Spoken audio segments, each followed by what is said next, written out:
ओम नमः शिवाय। भगवान शिव का आशीर्वाद आप पर बना रहे।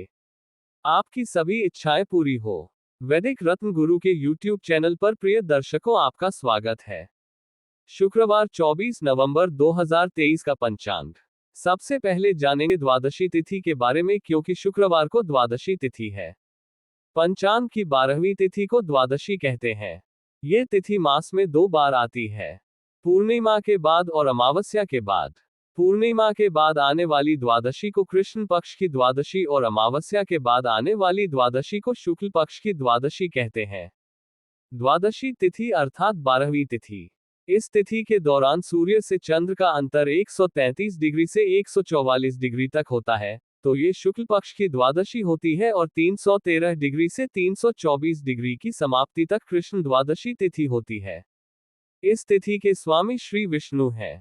इस तिथि के दिन भगवान विष्णु के भक्त बुध ग्रह का जन्म भी माना जाता है। द्वादशी की दिशा नैऋत्य मानी गई है, अतः इस दिशा की ओर किए गए कार्य शुभ फल देने वाले बताए गए हैं। द्वादशी तिथि अगर रविवार के दिन हो तो क्रकच तथा दग्ध योग बनते हैं। ये दोनों ही योग अशुभ योगों में आते हैं।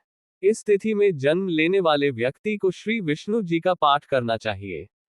सामान्यतः ये तिथि मध्यम स्तरीय शुभ है। इस तिथि में भगवान शिव का पूजन करना शुभ होता है। द्वादशी तिथि में विवाह तथा अन्य शुभ कर्म किए जा सकते हैं। इस तिथि में नए घर का निर्माण करना तथा नए घर में प्रवेश तथा यात्रा का त्याग करना चाहिए।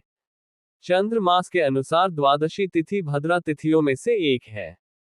इस तिथि में विष्टिकरण होने के कारण इसे भद्रा तिथि भी कहा जाता है। इस तिथि के स्वामी श्री विष्णु जी है। इस तिथि का विशेष नाम यशोबला है।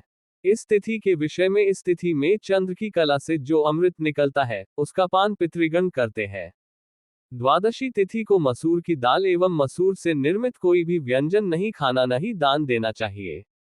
ये द्वादशी तिथि में बताया गया है। द्वादशी तिथि के स्वामी भगवान श्री हरि नारायण हैं।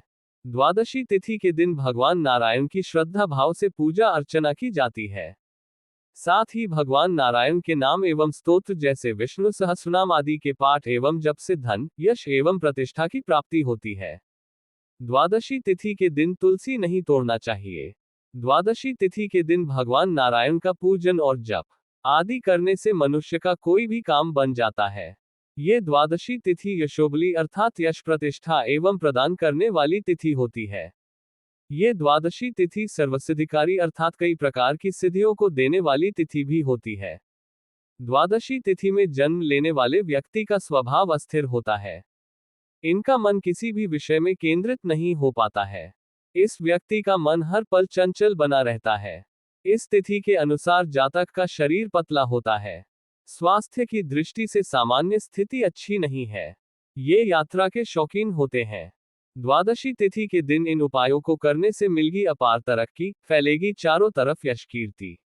पहला उपाय, आपको परिवार के साथ मिलकर दूध चावल की खीर से 108 आहुतियां देनी चाहिए और हर बार हवन की आहुति देते समय ओम नमो भगवते नारायणाय बोलना चाहिए। ऐसा करने से आपके परिवार की सुख समृद्धि बनी रहेगी। दूसरा उपाय, आपको गीता को छूकर 11 बार प्रणाम करना चाहिए और श्री कृष्ण भगवान को केसर वाली मिठाई का भोग लगाना चाहिए।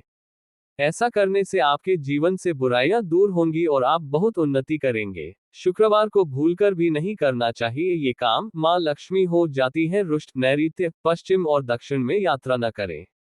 विशेषकर इस दिन पश्चिम में दिशाशूल रहता है। यदि आवश्यक हो तो इस दिन कुछ जौ के दाने खाकर यात्रा करें। शुक्रवार को चांदी का दान, मीठा दान नहीं करना चाहिए। विशेषकर शक्कर तो बिल्कुल भी दान ना करें। इससे शुक्र ग्रह कमजोर होता है। इस दिन खट्टा न खाएं। इस दिन किसी से भी पैसों का लेन देन नहीं करना चाहिए। शुक्रवार के दिन प्रॉपर्टी से जुड़ा कोई काम नहीं करना चाहिए। किचन और पूजा पाठ से संबंधित सामान खरीदने से भी व्यक्ति को बचना चाहिए।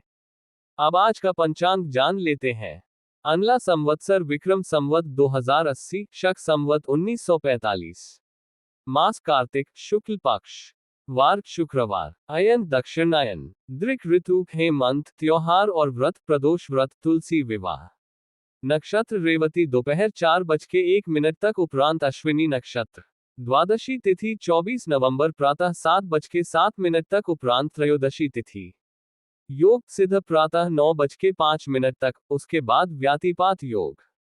करण ब प्रातः 8:03 तक, उसके बाद बालव सांकाल 7:07 तक। राहुकाल प्रातः 10:52 से दोपहर 12:13 तक है। यह था 24 नवंबर 2023 का पंचांग। आशा है आपको मार्गदर्शन मिला होगा। आपका आने वाला समय शुभ हो, स्वास्थ्य, सुख, समृद्धि की प्राप्ति हो, यही मंगल कामना के साथ आपसे विदा लेते हैं। आपसे पुनः मिलेंगे अगले वीडियो में। ओम नमः शिवाय।